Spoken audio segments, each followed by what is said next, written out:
Hey Should we do guys. like a? Oh yeah, no, it's okay. That's fine. That's fine. All right, go for Yeah, I it. can cut this. Go for it.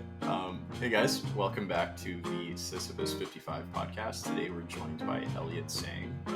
Some of you may know him from his YouTube channel, which I think is of the same name. Would you like to introduce yourself? Yeah, hi, I'm Elliot Sang. My channel, you'll see it with my name. The handle is Elliot Says Hello, and yeah, I do video essays on there about a variety of topics, generally related to mental health, um, socialism, capitalism, and a little bit of Buddhism in there as of recently because I recently became Buddhist, and so sorry, I just freaked out a second because it looks like my audio isn't recording on the platform. No, it looks like it is. It's if you Oh, talk, I can see the waves you're going on. okay. I'm not seeing Yeah. the waves for whatever reason, Oh, but okay. cool. But Yeah. yeah, that's me. Hello. Actually, I didn't actually know about this. Could you go into how you got into Buddhism, firstly? Yeah, so there's kind of a lot of small introductions you get to Buddhism in general, in like quote unquote Western society. Like you'll see that there's a lot of like musicians and stuff and artists that like take interest in like quote unquote Eastern spirituality and stuff like that. And things like meditation and mindfulness are fairly mainstream at this point. So growing up in the US, I'm from New York, you kind of see it a little bit in media, and there was always something of an attractive vibe to it for me in terms of like, hey, I like peace, I like calm, and it seems like it's good, like especially as I grew up and became a very neurotic and anxious person, it seemed like it was something that I should take a deeper look at. But I always really struggled with not being able to focus and constantly worrying about a ton of different things. And so meditation and mindfulness, as I was picking it up conventionally, just didn't seem like it was going to work for me. I'm just not the kind of person that feels like I can sit down and like close my eyes and just like not think, which is generally how people teach it to you. Of course, the more that I've learned slowly over the years, the more that I was like, hey, maybe this could be a little bit different than what I'm thinking. Of course, you see like Thich Nhat Hanh books all over the place. And I actually have a friend named Alex who introduced me a bit to Thich Nhat Hanh and to some Buddhist stuff when we were in college.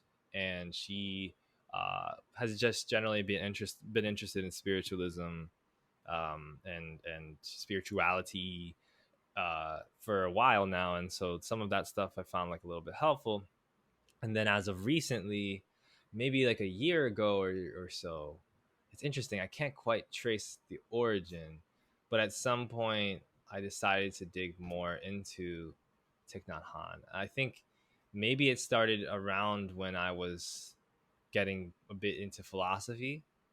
So one of the sort of origin points of my channel and what I do now is I made a video about a year ago, maybe over that, called, uh, geez, what did I call it? It's had like it's one of those YouTube things where you have multiple titles on a video because you're trying to get the algorithm to like it. Um, it's about burnout. Um, it is called How I Burned Out in My 20s as of right now. I have like red hair in there. And for that video, it was the first time I had really come across. I mean, I was reading a bit of bell hooks and stuff before that, and like coming across a little bit of theory here and there. But that was the first time that I actually read a book for a video, because I came across the book, The Burnout Society, Mm, by Byung-Chul Han, and mhm. I was really fascinated by. I was fascinated by the art film that he made accompanying it, and it became a point of reference for me to think about some larger philosophical ideas that also connected with my personal place in life, my struggles with depression and my career and stuff like that. It was actually 9 months ago. Wow, time. Oh Um, wow. and that was a point of which I was like, hey, maybe philosophy isn't just like corny, and maybe I should read more philosophy and theory and stuff. And maybe I could, right? I think part of why we shun things in life is because we don't think that they're for us, because we don't think we're like capable of engaging with it in a real way. So we're just like, it's corny, it's pretentious. And so I think around that point, I was thinking a lot about my own life, and I found some of the ideas of Buddhism to sort of be interesting in terms of analyzing it and in terms of figuring out what I was struggling with and how I can deal with it.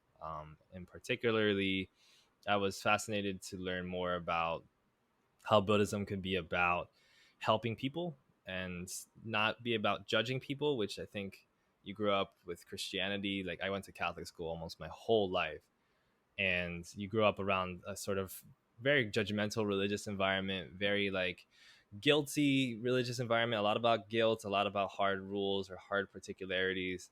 And Buddhism felt a lot more like, hey, like here's some cool ideas and some general structures and stuff, but like it's not a deeply religious religion. There's a lot of like Buddhist scholarship that's like, actually the point is that there is no religion. This is a non-religious religion and irreligion, and there's like a lot of like more taking an interest in truth and taking an interest in like what's the way to live that frees you from all of this stuff that I thought was quite interesting. And so I began to dig more into Thich Nhat Hanh. I read the book um The Heart of Buddhist Teaching. I've read some of that. That's from Thich Nhat Hanh, and I read a book, What the Buddha Taught by Walpola Rahula, which I really like. And I was really drawn to, again, like this almost sense of like thinking about Buddhism like you would think about a philosophy. And at the same time, I was noticing that there's like a lot of different sort of pushes and pulls within Buddhism, and like a lot of different sects of Buddhism. And there's this emphasis on like a secular Buddhism that's been popular in the West that felt a little bit to me like it was almost a little too far in the direction of like, yeah, it's not religion, it's not spiritual at all. Actually, it's actually we're just like wearing suits and stuff and drinking water and like it's fine. Which almost felt a bit like a rebuking of like the traditionalist Oriental quote unquote like aspects of Buddhism that kind of put people off, where it was like, actually instead, like what about secular Buddhism, you know, like it's a bunch of white guys this time, and it's like you wouldn't even think we're talking about something that's Eastern or Buddhist at all. It just seems like we're chill. So I was like really intellectually kind of interested, as well as like in digging into like what is this actually, like what is this for me, what actually works about Buddhism and what doesn't, like in terms of what people are conveying about it. And that kind of led to this path that eventually led to me making the Mcmindfulness video, which was based on a book that I had started reading a year prior, which is called Mcmindfulness by Ronald Purser. Mcmindfulness itself is a term that some like some scientists, like some a person who was like a philosopher, a psychologist, actually kind of coined in the 90s. And I was fascinated too about like learning about the ways in which Buddhism is pulled into these pro-capitalist, everything is fine directions that seemed so antithetical to what I have always believed in. I've always been like, rebel against everything, system's broken, like even since I was like 5, you know, like I was 10 years old listening to Rage Against the Machine, being like, this is cool. Speaking of which, Rage Against the Machine, like their first album cover, right, it's to conduct like self-immolating. So that kind of pieced the things together for me, where I was like, oh, like I can do this, like I can be Buddhist, I can dig into this. I don't have to feel so strained about what I call myself and what I don't call myself, or whether I'm super of a denomination or not. I can just like not even believe in this, but I can just kind of work with this and live by this because it works for me. It aligns with what I think is true of life. And at the same time, I can be critical and like be aware of like all the different dimensions that people take it in, and say like, hey, here are some things that are actually not what I think work. Like here are some things that I think are bad actually, that are attached with a lot of Buddhism, and at the same time do it on my own, similar to like how a lot of Christians are very critical of Christian organizations, institutions. So yeah, and that kind of culminated in that video, which I think is maybe one of like top 3 videos on my channel. And part of it being like so good, I guess, is that it's a culmination of such a long journey for me. Mm. Yeah, do you like, just to hang on the idea of Mcmindfulness, where do you find that separation between when mindfulness and Buddhist teachings are used kind of in the service of capitalism or in the service of quote unquote self-improvement or productivity, and when they're appealing more to like the traditional spiritual aspects of mindfulness? That's a really good question, and also I think I need you to ask it again because Okay. I'm kind Like, of like, ooh, like I don't know how to yeah, answer yet. do you, I mean, it's, I'm guessing it's not just one thing, but what elements do you think are missing from like secular Buddhism that are apparent and integral to traditional, more spiritual practices of Buddhism? And if it is spiritualism, which is probably the most like obvious answer, what does that mean to you? Well, actually, I don't even know if it is spiritualism because I think the older I get, the more I am kind of like, maybe spiritualism isn't even for me. Like, I always felt I was a very spiritual person, even to the point where, like I just have always felt a knack for it, like a knack for even astrology. Like, I'm really good at reading charts, and I was really interested in spiritual aspects of Christianity and spiritual sort of aspects of Buddhist practices. But what you find in Buddhism is that it is kind of not that spiritual. It is more so, well, at its core, it is a dude who was like, here's how life works, right? It was just like this very, I guess, very smart and charismatic dude, in, the Buddha, if you will, who went through this life experience and went through a lot of thinking and was like, you know what, here's what's important, here's what's not. And I think what was really important about Buddhism that I think is still important today is that it is very responsive to the environment. It is a very responsive thing to like, what are people suffering with, and how can we create some sort of system of thought and outline some important values and important struggles and outline a social totality almost. So there's a connection with Marx that will illustrate to people like what they're suffering with and how they can liberate themselves from it.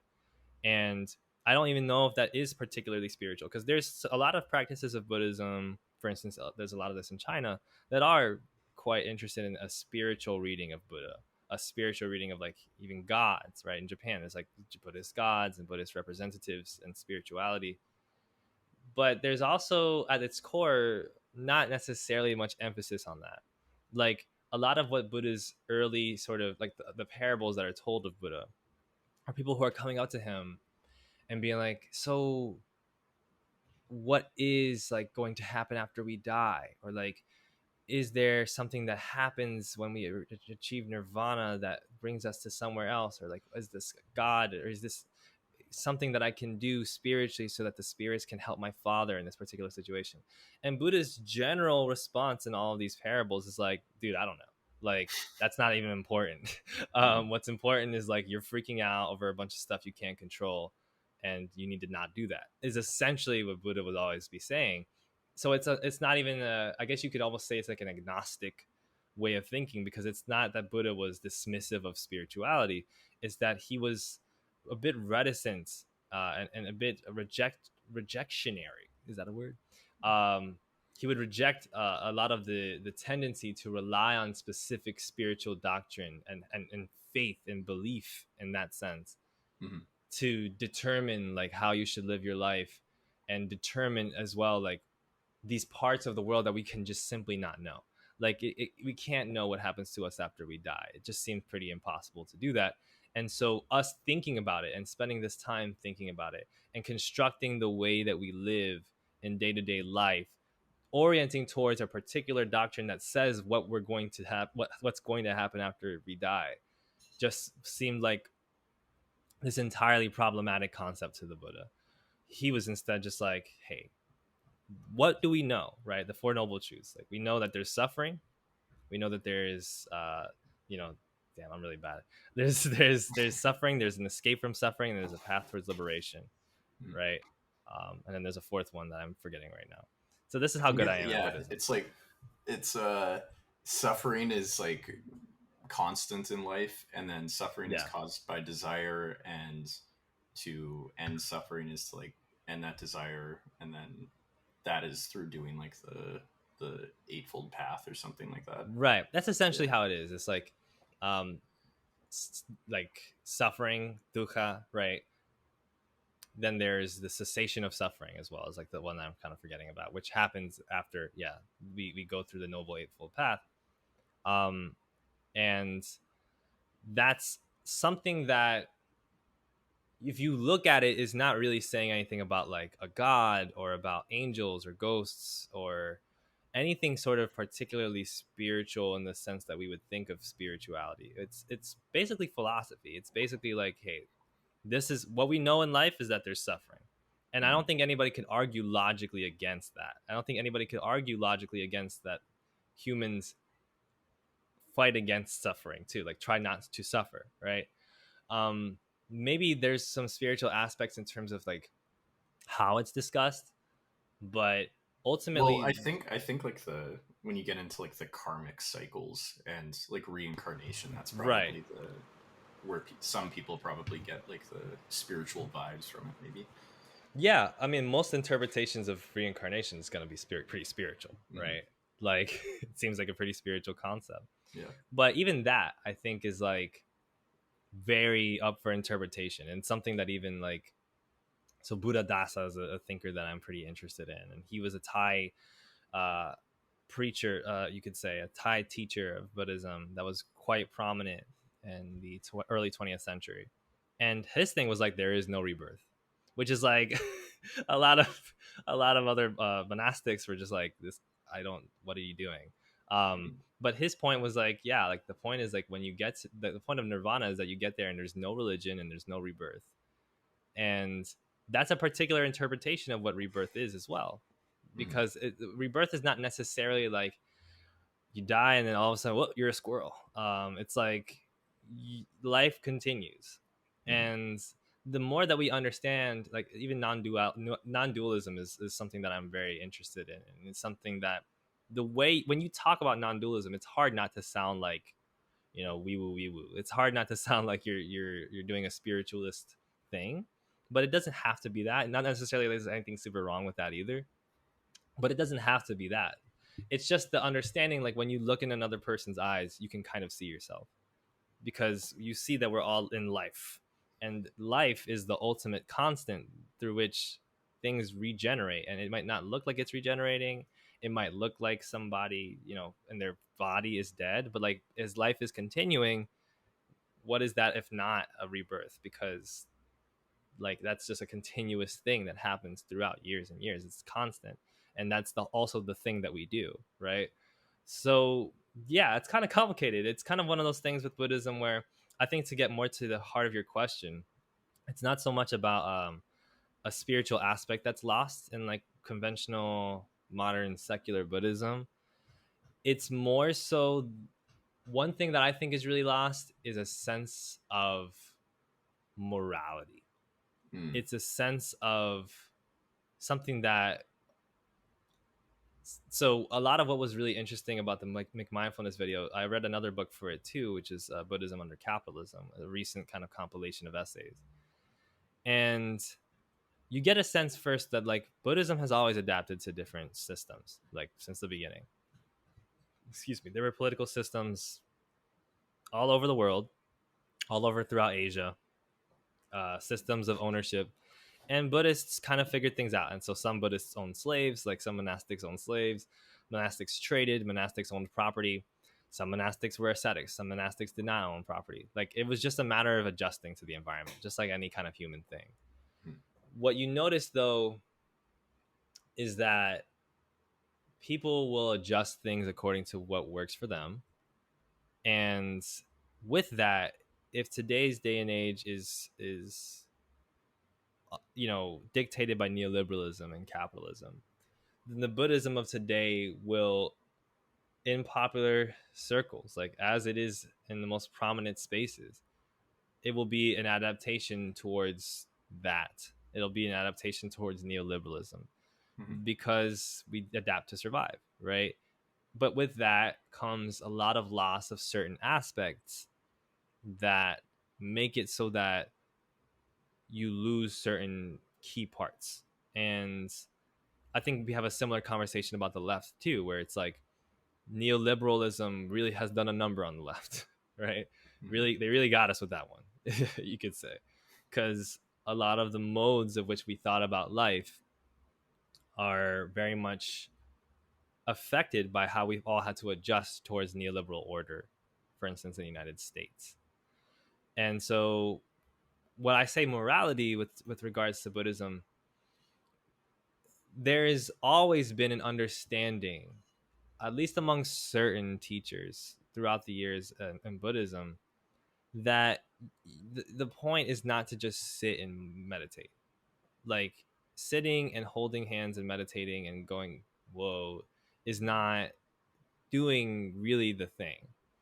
And a lot of Buddhists have been throughout the many centuries emphatic about how like no, like you have to go out into the world and you have to help people, and you have to also recognize like there's all these things going on, and if you just detach from it and don't engage with it and say, well, everybody will get to nirvana eventually, then that's not even a nirvana for real, right? Like you're not even really doing the thing, because you're really in a sense just removing yourself from your environment and removing yourself of responsibility in a sense towards upholding the sanctity of life, towards being uh truly like in community with people, which is Mhm. part of how you do the thing. So um I think that that's what's missing just in general, is that there's a sense of people using Buddhism to escape a sense of responsibility towards others, to escape the sense that they might have to think about problems in the world and think about capitalism and think about their job. I mean, the Noble Eightfold Path is like right there. And it says, for instance, like right livelihood is important. And so you can't be like, I'm a Buddhist, I am on my path to nirvana, I'm going to figure out a way to do that while also being an arms dealer, while Mhm. also being a billionaire. Like, it just doesn't really work that way. But that gets lost on people because there's so much of a focus under a neoliberal order, I guess you could say, on an individuation and on a self-actualization that is particularly about, let me get away from everybody and let me Mhm. be this perfect unique snowflake that figured everything out for myself, and that is so cool that other people will only benefit from me. Like the best way for people to benefit from my presence is to have observed me and tried to be like me. you know Yeah, I think it's almost like one of the elements of like the Four Noble Truths of that, desire causes suffering, is completely like in contradiction with like the ethos of neoliberalism and consumerism, and even like the idea of self-actualization or like becoming like a better person. It's the desire um to do something, to become something that you're not, which Buddhism isn't really for that. It's not suggesting that you should change and become someone better. It's just accepting that you should be present and then work from there. It's not giving any sort of like program. So I like, in my opinion, there's like a fundamental like misreading there. But now I'm kind of curious on like a larger scale. How do you think Buddhism could play a role in politics today, especially when it comes to leftism and like the discourse you see online? wow. um I'm impressed by how well you like made that into like a very succinct question. I've had a lot But of you're coffee really this morning, so.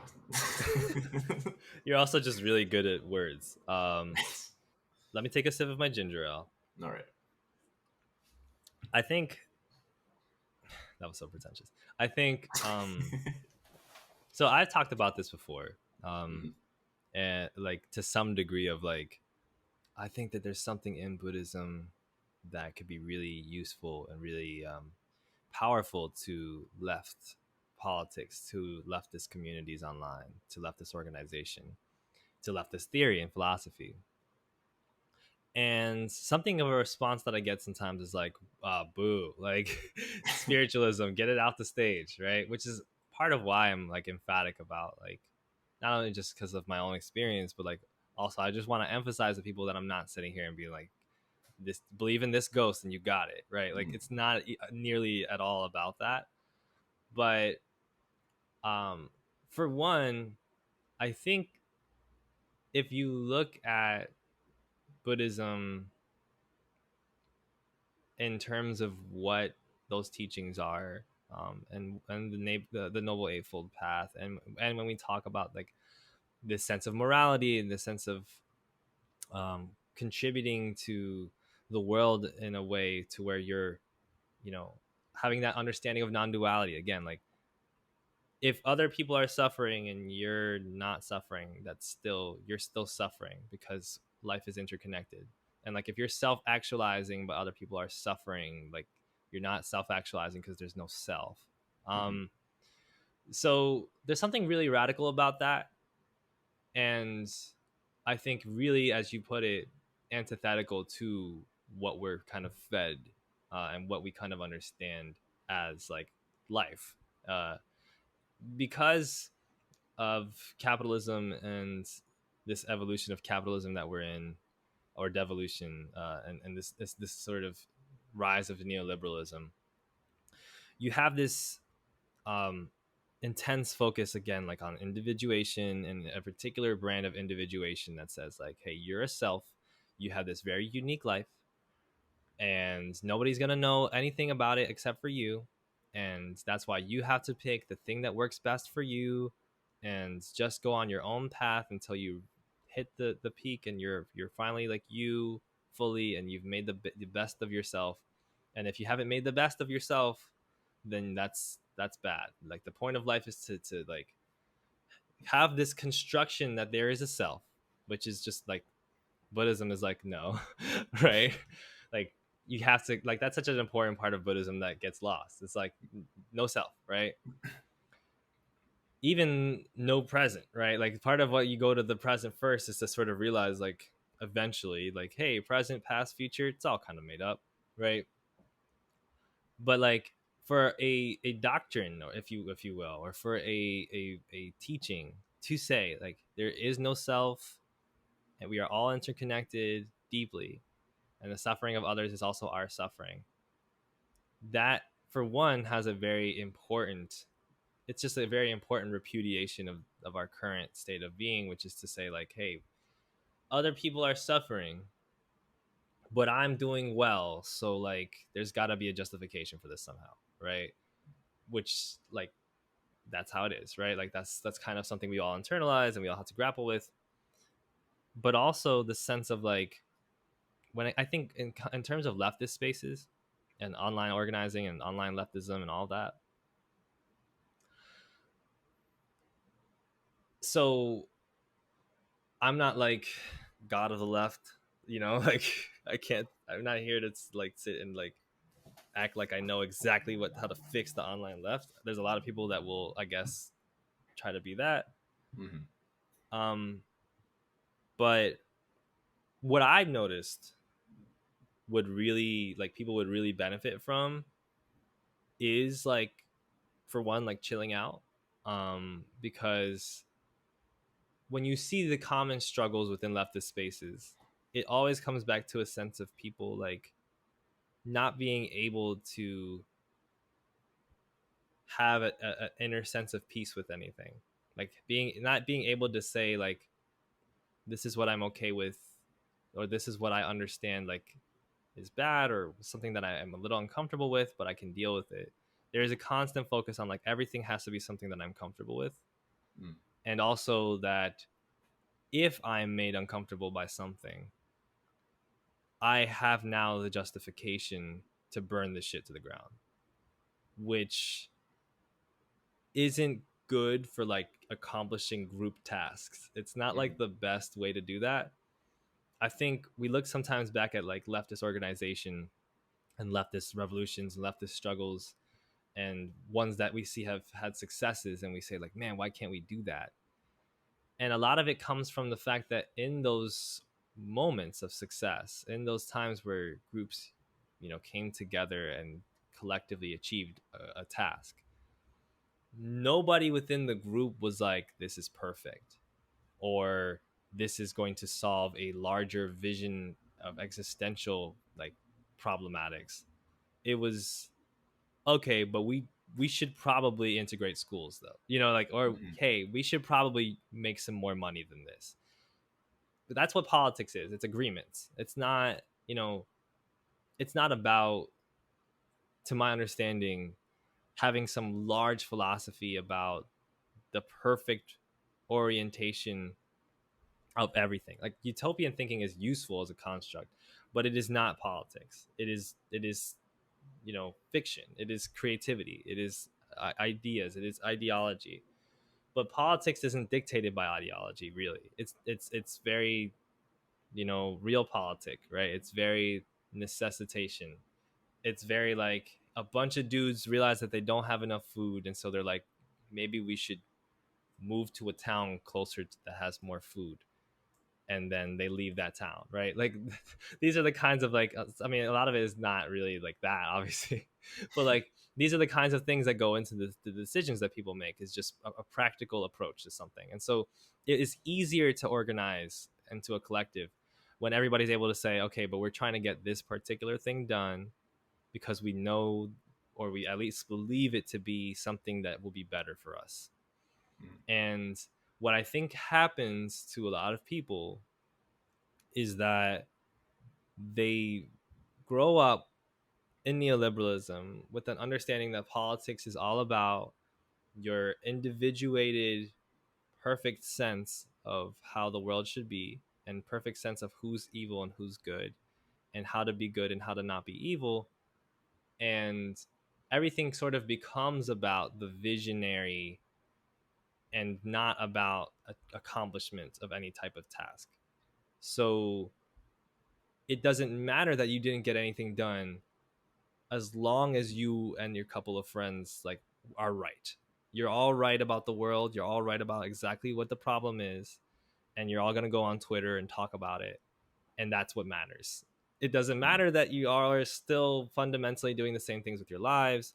And you can be like, well, I go outside, I actually do organize, but then the organizing is like some like vanguard of 10 dudes who sit and talk about particular Leninist books, and then go back and then do the same thing that everybody else does, right? It's nothing. It's not, Mhm. you're not actually doing political work. Which, here's the thing, I think like one of the tweets that really, I saw a tweet recently that really was, I thought was really smart, but I can't remember who tweeted it.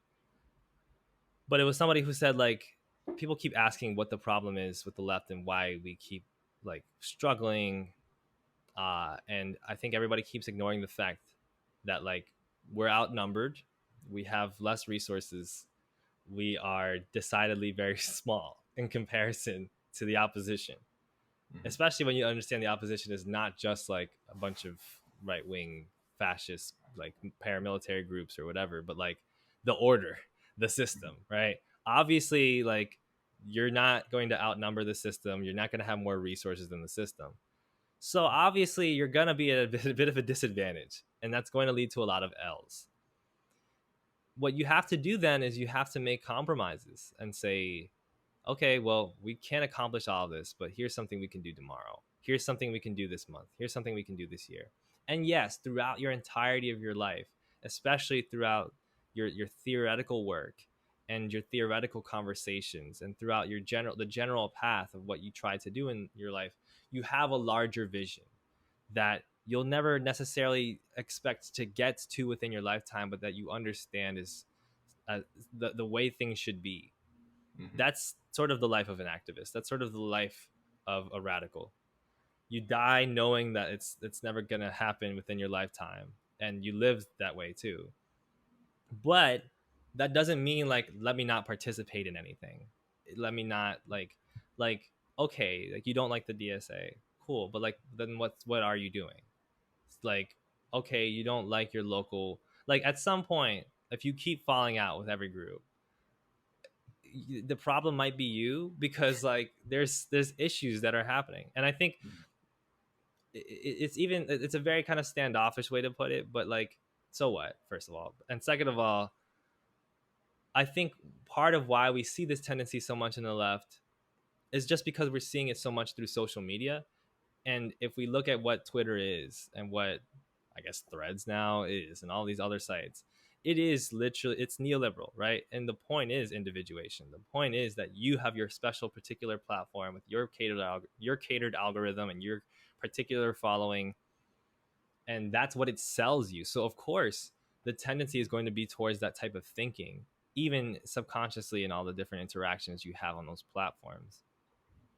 I think, yeah, in sorry to cut you off, but No, like go for it. in it's this book Elite Capture. He talks about Yes, this thing yes. called like value capture, where it's like you could initially be having very good like political discourse on an online platform, but just like the nature of the system itself is going to like gamify it, and it's going to make certain things more rewarding than other things, and it's going to like start simplifying these like values.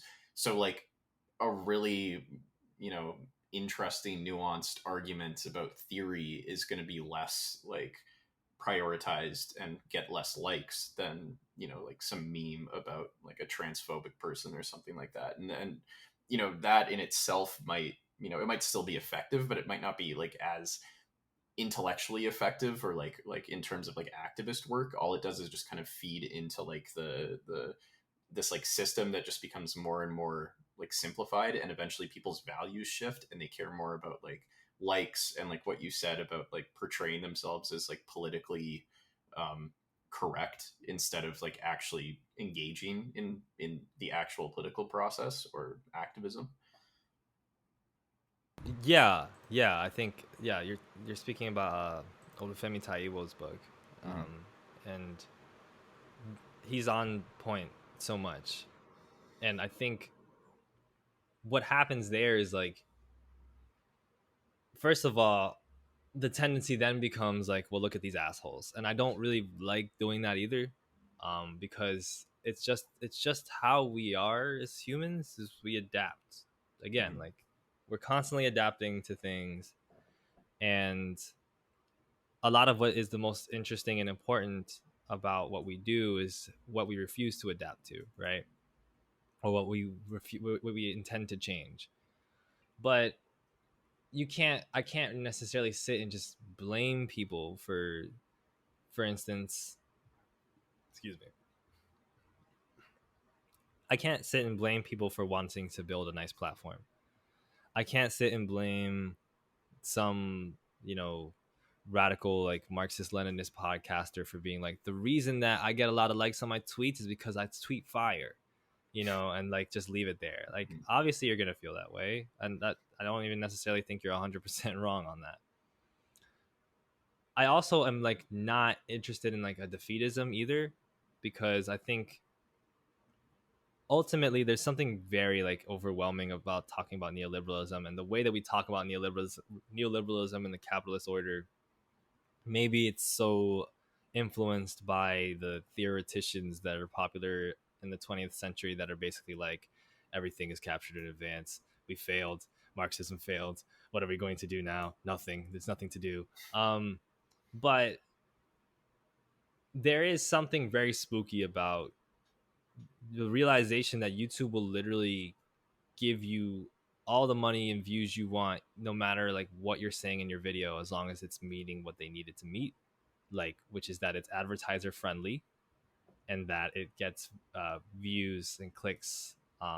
And if it does that, then you could have the most anarchist shit to say in the world. You could have the most deep understanding of Marx, or the best historical understanding of revolutionary struggle in the world, and YouTube will be like, shit, yeah, fuck yeah. Like, Susan is like, all right, cool. Did Susan Mm-hmm. step down? Whoever is on top of Yeah. YouTube. Mm-hmm. Yeah, like the execs are just like, this is fire, great, keep Mm-hmm. going. And they have no interest in what you're actually saying. Like, people love to believe that they're being shadow banned. Like, people love to be like, yeah, Yeah. YouTube is just like fucking not letting people see my videos because I'm too radical. um which it's just not how it works, and we all know that that's not how it works. That's part of the scary thing of the internet. At the same time, um we have to acknowledge it. right? We have to acknowledge it and we have to work within it to change it so that it doesn't keep happening. We can't just sit and be like, damn, it's over. Like, we got here to this point where neoliberalism has co-opted everything. It's so good at co-opting things. Everything bad is going to win. All the good things are going to lose. Mm-hmm. I talk about Paulo Freire like all the time in my videos, and it's always just the same quotes from Pedagogy of the Oppressed, because it always sort of resonates with me in how I look at everything. Where he talks about a type of sectarianism, and he says that the rightist is the right winger is the born sectarian because he believes that there's a natural, like, you have to fight for that particular type of order to resist against human nature or whatever.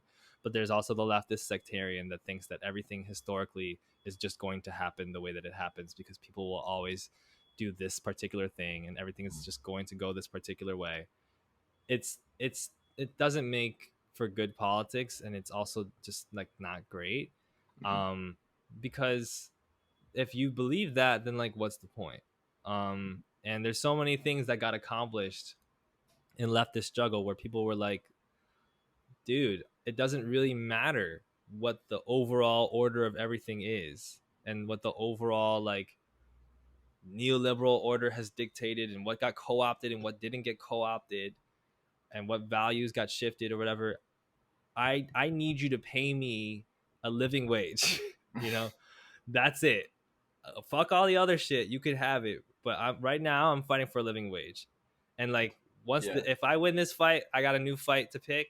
But like that's the point, is that you look at the situation and you say, here's what I'm gonna fight for right now, and on this side is gonna be somebody that I disagree with. On that side is gonna be somebody I disagree with. The whole conversation that people have about that too really pisses me off because there's like this general, it's like this generality of like, yeah, like, you know, if the, like we need like ex-military and we need like ex-Nazis and we need all these people, and like the left is so bad because it pushes everybody away. And it's like context matters. Like if a person is on your side right now fighting for a union to be born, then you work with that person so that that union gets born. Mm-hmm. That's what it is. It's not that like this person is part of your team. It's not that this person is like part of some larger struggle. It's not that this person necessarily is good. That is what politics is. You get things done. And because everybody on these social media apps is so like, I mean, that's such a generality, whatever, is so oriented towards like not getting things done and like focusing more on like correctness and like individuation, then it's like people don't even like realize the potentiality that exists everywhere. Mm-hmm. Like there's so much potential for leftist wins everywhere.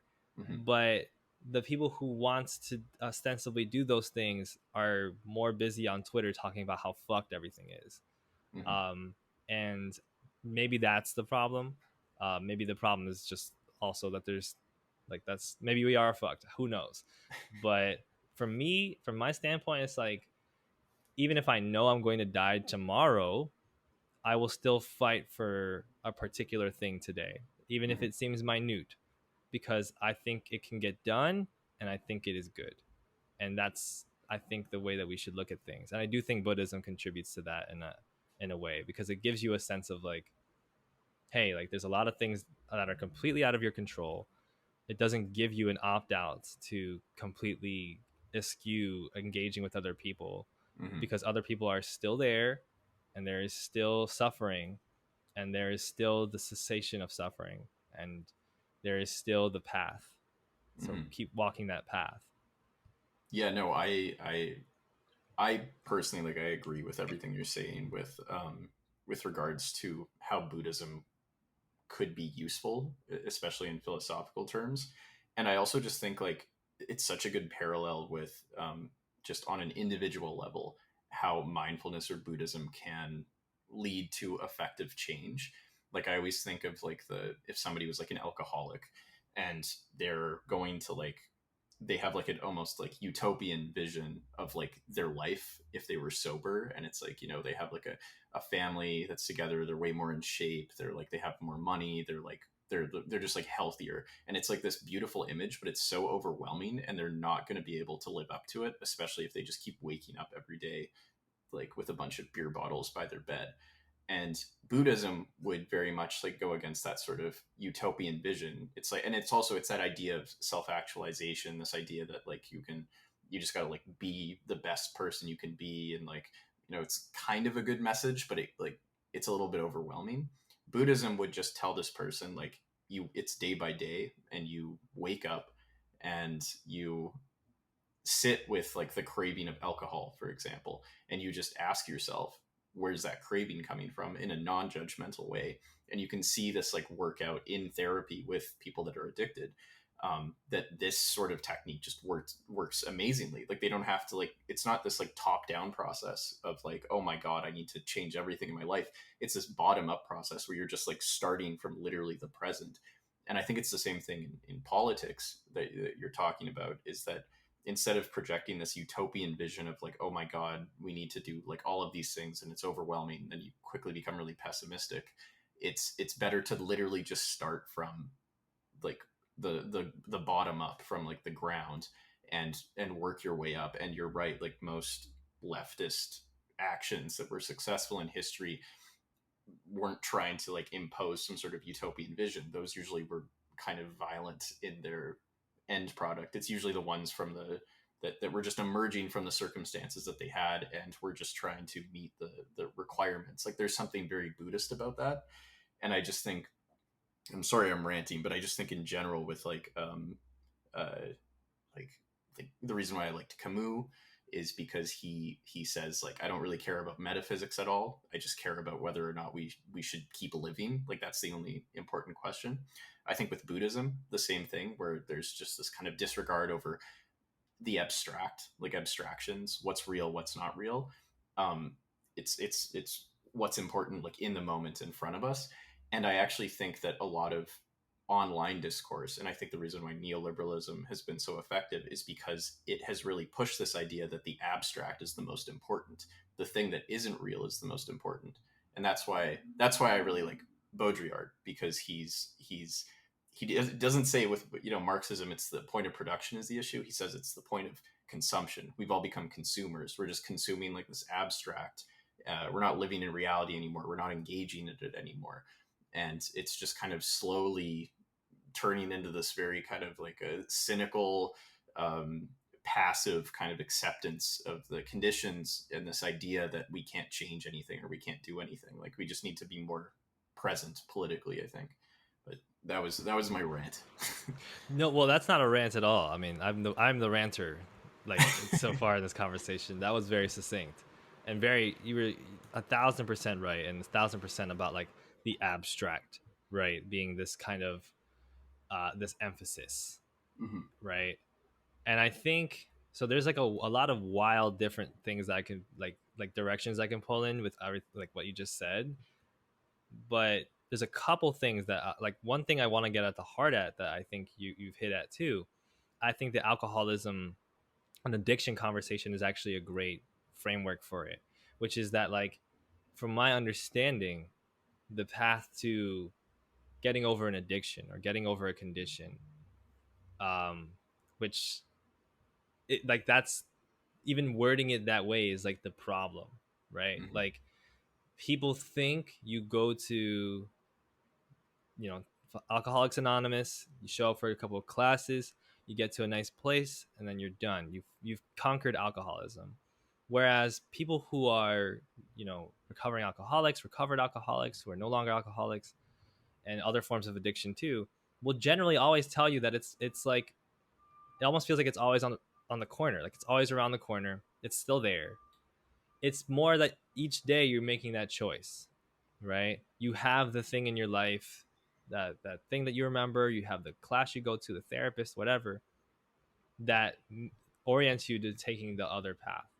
Mm-hmm. And that's the point. It's not the arrival towards a destination that really matters. It's that each day you are making those choices. And I think there's an important thing there that maybe it's at the heart of like every good thing, which is that understanding of cycles versus beginnings and ends. Mm-hmm. When people are very attached towards the idea that things begin and things end, but once people get that feeling for a cycle and feeling for a process, that's always what makes them feel like they're better, like Mhm. makes them feel better about it, but also what accomplishes the goals. Mhm. It's not that you get the thing, it's that you did the things that, like, in that process. It's that in this very moment you are making the choices, you're walking the path, and once you stray off the path, then you start going into experiencing all those other things, but then you can always get back on the path. And I think that like Buddhism provides a extremely good sort of structure for embodying that, because even the concept of nirvana is greatly misunderstood, Mhm. because the concept of nirvana is understood as like Buddhist heaven, and that's not what it is. There's a lot of readings of nirvana, and I think the truest reading of nirvana, which say that nirvana can happen at any moment. Like, it could literally happen right now, where we could be like in nirvana right now as Mhm. we have this conversation, and then it could just go, like, for 2 seconds, 3 seconds, whatever. And that's how it actually works. And if you think even about like the concept of heaven, right? Like, there are moments in life where you feel like you're in heaven, and then it kind of goes. And it's not just happiness, it's like a moment where it's like everything is okay, I am calm, I'm at peace with everything. That really feels like heaven. Mhm. And that's kind of what people have to get in their heads, is like, it's not about arriving at a particular destination. Sure, and this is where people get so obsessed with like the local and the small. And I have a lot of anarchist friends, but I think that this is maybe something like a tendency in anarchist thinking that can sometimes be problematic, is this idea of like, we can't know, and so we have to get to the really small point, like this particular village, right? Like, this Mhm. particular part of this particular city in this particular time period, they did this and this and this and this, and Mhm. so we can generally say that this would be good for them, but we can't say that about the full city. We can't say that about the country. I can't speak for you, you can't speak for me. Fuck that. Like, we can obviously speak for each other in a lot of different ways. Obviously there are social totalities. That's something that's so great about Marx, which I think Marx is deeply misunderstood by a lot of Marxists and by a lot of like antagonistic people towards Marx. Like, Marx is saying it's a process. Capital is a value motion, right? It is processes. And Marx is saying that, like, at the end of the day, here are some qualities that we are noticing are basically true as long as this thing is going on. People are getting robbed of their value because they're being oriented towards having a value and being forced to sell that value Mhm. towards people who own means of production, and they're not even getting good value for it.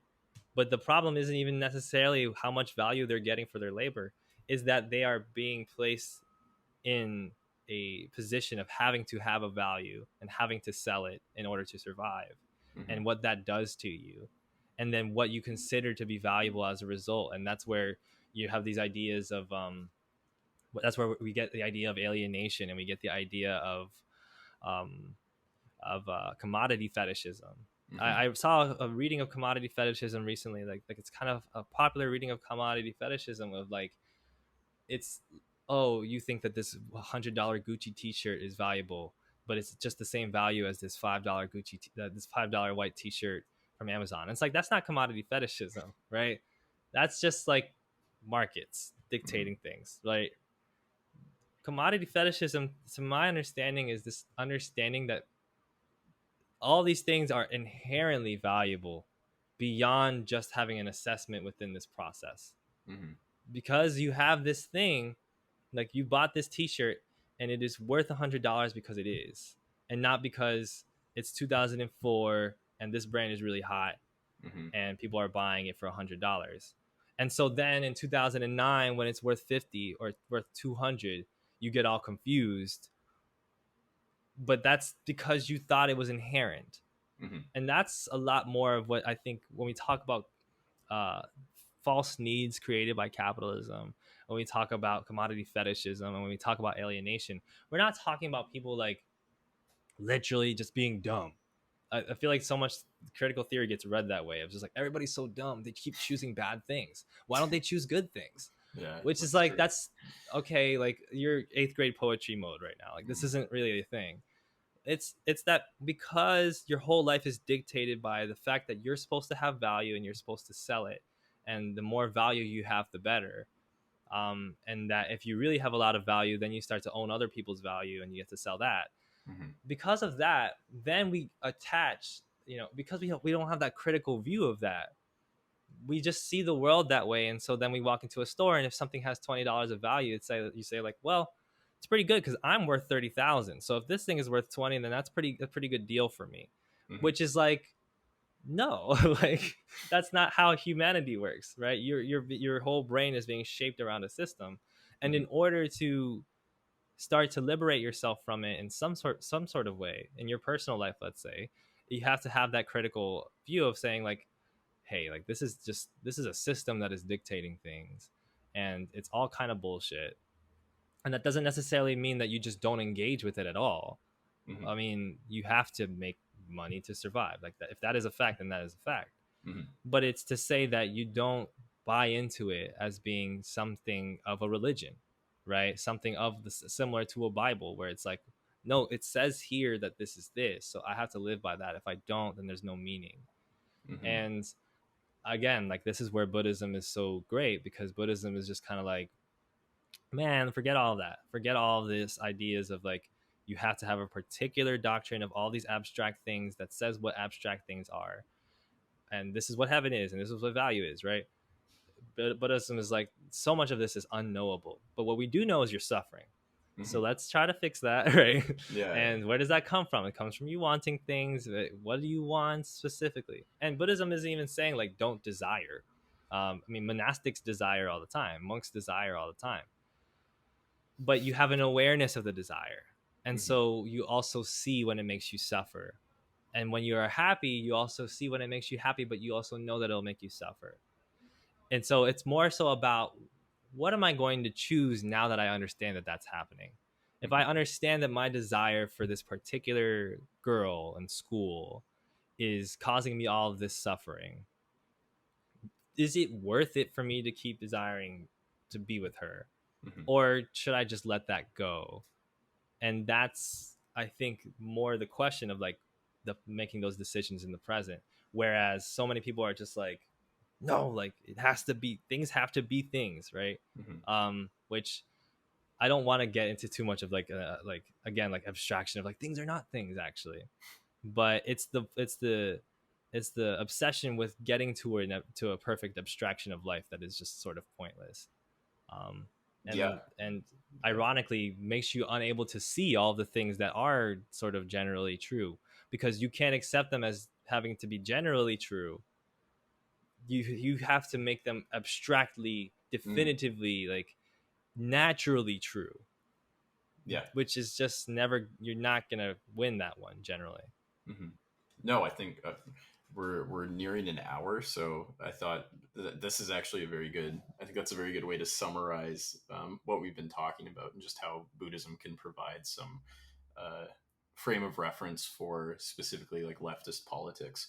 Um, is if you have any closing words? I know you also want to ask me a few questions. I can just pause it, run to the bathroom really quickly because I need to, and then you can ask the questions. But if you have any final words just for the podcast. Yeah. Well, I love your channel. I've loved it for like 2-3 years. I've listened to multiple episodes of this podcast, and I remember distinctly like listening to the Amanda Mariano one, walking home one day, and being like, man, what if I was on there? That would be so sick. That would be like such a hallmark of my like success. And now here I am. So like, listen, dreams come true. Life is good. And I think also like at the end of the day, like if you listen to anything that we're saying and think that we're wrong, then you're just misinterpreting us, and you didn't actually hear what we said. So Perfect. just listen Great. Again. Yeah. Awesome. Yeah. No, I think personally, yeah. No, I mean, I wanted to have you as a guest. Like, I really like your content. It's very like, I don't know. I like video essays that are like, they genuinely give me something to like chew on, and you go deep enough into topics where it's like it's actually providing something new, and it's not just like the same kind of talking points you always see. So great job, keep it up. I mean, I think you should go to the restroom first, but when you come back, maybe we Yeah. can talk about that too. Yeah. All right. I'll just pause the